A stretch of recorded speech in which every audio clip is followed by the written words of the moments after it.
Earning শুরু করার first step হচ্ছে স্কিল ডেভেলপ করা।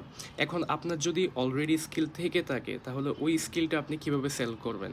এটার দুইটা ওয়ে আছে। একটা হচ্ছে ক্লায়েন্ট আপনাকে রিচ করবে, সেটা হচ্ছে মার্কেট প্লেসের থ্রুতে। অনেকগুলো মার্কেট প্লেস রয়েছে যেমন ফাইবার, আপওয়ার্ক, ফ্রিল্যান্সার.com। এবং আরেকটি ওয়ে হচ্ছে আপনি ক্লায়েন্টকে রিচ করবেন। এটা হচ্ছে আগে যখন ফ্রিল্যান্সিংয়ে কম্পিটিশন অনেক কম ছিল বা এই অনলাইন মার্কেট প্লেসগুলোতে কম্পিটিশন অনেক কম ছিল, তখন প্রথম মেথডটা নতুনদের জন্য সবচেয়ে বেশি হেল্পফুল হতো। যে ওরা একটা মার্কেট প্লেসে অ্যাকাউন্ট করে রেখেছে, ওদের কাজগুলো ওখানে শোকেস করতেছে এবং ক্লায়েন্ট নিজে থেকে ওদেরকে মেসেজ দিচ্ছে। তো এখন যে প্রবলেমটা এখন হচ্ছে প্রায় হাজার হাজার লাখ লাখ মার্কেট প্লেসে অ্যাকাউন্ট ক্রিয়েট করা অলরেডি হয়ে গিয়েছে।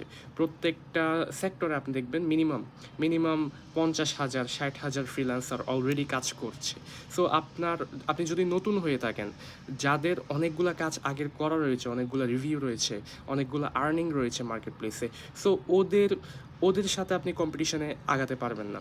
সো আপনাকে যেটা করতে হবে, আপনাকে ক্লায়েন্ট হান্টিং যেই প্রসেসটা ওইটা ফলো করতে হবে। ওইটা কীভাবে ফলো করবেন? মনে করেন আপনি লোগো ডিজাইন ভালো পারেন, জাস্ট একটা এক্সাম্পল। সো আপনি বিভিন্ন ওয়েবসাইটে ঢুকবেন।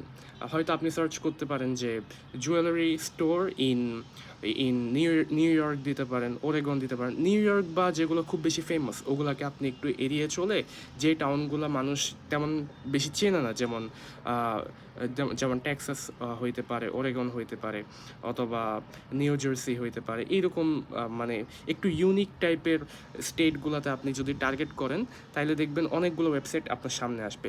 ওই ওয়েবসাইটগুলোতে আপনি ঢুকবেন। ওদের ওয়েবসাইট আছে মানে ওরা অলরেডি মার্কেটে কাজ করতেছে, ওরা চায় যে ওদের বিজনেসটা আরও আগে নিয়ে যাক। কারণ ওয়েবসাইট একটা ক্রিয়েট যখন একজন ক্লায়েন্ট করেছে, তখন সে কিন্তু অনলাইন মার্কেট প্লেস নিয়ে সিরিয়াস। সো আপনি ওর ওয়েবসাইটে ঢুকবেন, ঢুকে যদি দেখেন যে ওর লোগোটা ততটা ভালো না, বা আর আপনি আরও বেটার একটা লোগোকে বানিয়ে দিতে পারেন, সো আপনি জাস্ট সিম্পলি কন্ট্যাক্ট আস পেজে ঢুকে ওর ফেসবুক অথবা ওর ইমেল, এখানে আপনি একটা মেল করবেন। এমনভাবে মেলটা লিখবেন যাতে ও আপনাকে রিপ্লাই করে। পারলে আপনার কিছু কাজের স্যাম্পল একটা লিঙ্ক, ড্রাইভ লিঙ্কে আপনি জাস্ট দিয়ে দিতে পারেন। এবং আপনি ওকে বলতে পারেন যে তুমি যদি চাও আমি তোমাকে ফ্রিতে প্রথমে একটা লোগো বানিয়ে দিতে পারি, এবং পরে দিয়ে তুমি চাইলে আমাকে আরও বেটার লোগোর জন্য হায়ার করতে পারো। সো এভাবে আপনি প্রথম কাজটা পেয়ে যেতে পারেন। এবং কয়েকটা যখন আপনি এভাবে প্রজেক্ট নিয়ে নেবেন আপনার মার্কেট প্লেসের অ্যাকাউন্টে, তখন আপনি যখন কয়েকটা রিভিউ পেয়ে যাবেন, আপনি কিন্তু মার্কেট প্লেসে র্যাঙ্ক করবেন। এবং র্যাঙ্ক করার পরে আপনি অর্ডার এমনিতেই জাস্ট ক্লায়েন্টরাই তখন আপনাকে রিচ করবে, তখন আর আপনাকে এভাবে ক্লায়েন্টদেরকে রিচ করতে হবে না।